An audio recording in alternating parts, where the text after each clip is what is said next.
Have you ever thought about how the way you manage your finances in your 30s can shape the rest of your life? It's crazy how those decisions can have a ripple effect that sets you up for the future. So in today's video, I'm excited to share 6 financial goals that will help you build a foundation for the years ahead. And guys, if you're new here, my name is Fabrice.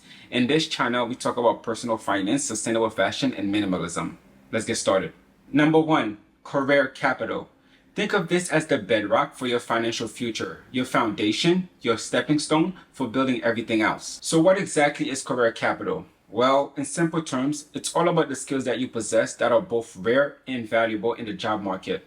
These are skills that set you apart and give you leverage in your career. Inspired by Carl Newport book, Be So Good They Can't Ignore You, career capital is what allows you to define and shape your career on your own terms. Now, while your 20s are all about exploration, trying new things, taking risks, and yes, failing fast, failing forward, your 30s are the best time to double down on the things that you truly enjoy and the things that's going to give you the most leverage in terms of pay and reward. A lot of people jump straight into building passive income streams, which is definitely important for getting the ball rolling. But I genuinely believe focusing on active income is even more important when you're just first starting out. Because your active income, the money you make from your day job, your side hustles, is your primary wealth building tools. The more you maximize this, the quicker you can start to see an increase in your other income streams. Put it like this, when I was in my 30s, my main priority was to see how much I could max out my salary through my day job and my side hustle. By aggressively increasing my active income, I created a multiplier effect. The money I earned wasn't just sitting there, it was being invested into other streams, making them more passive over time.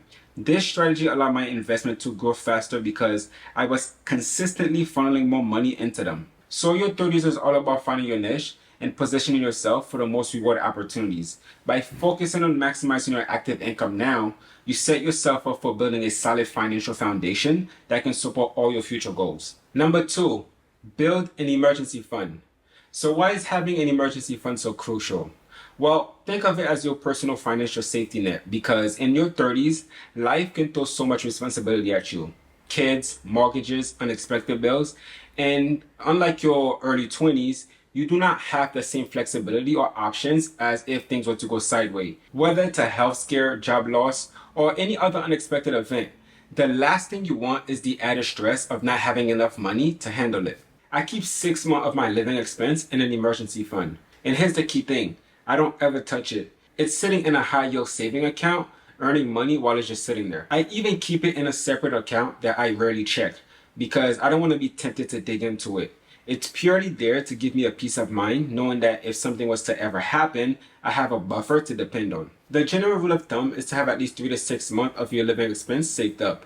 But if you're self-employed, I recommend 6 to 12 months. The more, the better because it's a form of security and flexibility. Number 3, what get measures get managed. Basically, if you want to get good at managing your money, you need to measure it. Otherwise, you'll just end up drifting aimlessly, wondering, where did your paycheck disappear to? Think of it this way. If you don't know how much you're spending or saving, every ad or marketing messages out there will pretty much trick you into buying things you don't really need. And before you know it, you're swiping your card and you're nowhere near hitting your big goals, like buying a home, traveling, or investing for the future. What works for me is my personal finance tracker that I update every 3 months. I literally sit down with all my bills, credit card statement, and any other expenses. Then I consolidate it all into one place so I can get a glance of where my money is going. It's quick, only 4 times a year, but it gives me a solid snapshot of my finances at any moment. And you might be wondering, why is that such a game changer? Well, once everything is laid out, you start to spot the patterns. Wow, look how much money I spent on takeout last quarter. Or, look how much money I spent on rideshare last month. That level of clarity makes it super easy for you to understand where to cut back and where to invest a little more. Number 4, don't put your eggs in one basket. We've already spoke about boosting your active income, but here's the other half of the equation. Diversifying your income stream so you can handle whatever life throws at you. Imagine only having one source of income and something was to go wrong with that income stream. You're stuck trying to figure everything out. Whereas if you spread your bet across multiple income streams, you're in a safer spot. Personally, I have 3 to 4 income streams, online and offline, and there's been a moment where one of them just dipped.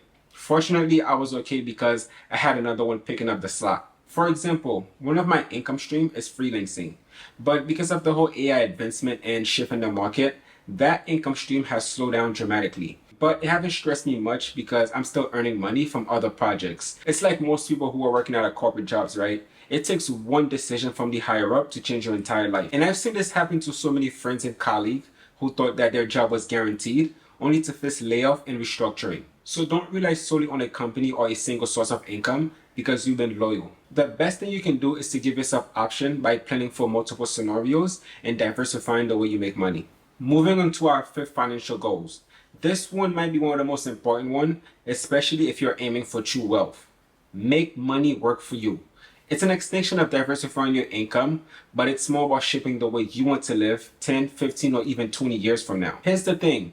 If you're only earning and saving, just letting your money sit in a big account, eventually, those savings start to decrease once you stop working. And that's why investing is such a huge deal, because once you invest, your money will continue to work for you even if you decide to take a break, travel, or retire as a whole. Because you're not only relying on your saving account, you have that passive income that's coming in from your interest, dividend, or even capital gain that's now funding your lifestyle. And finally, our six financial goals.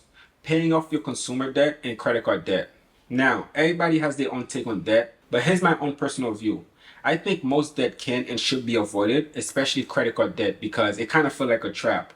You sign up, start spending, and before you know it, interest rates start piling up. With that said, if you're financially savvy, like if you know how to manage your budget and track your spending, then using one or two credit cards responsibly might not be a big deal. The key is to pay them off in full before interest can catch up with you. In your 30s, it's essentially important to tackle consumer debt and credit card debt head on, because debt has a funny way of inviting lifestyle creep that makes it feel like it's okay to finance part of your life when you don't actually have to. And trust me, once you accept debt as a standard, you can end up piling more and more, which can only take you further from any sense of financial freedom. I also want to emphasize that I just turned 31, so these are the goals that I'm focusing on right now.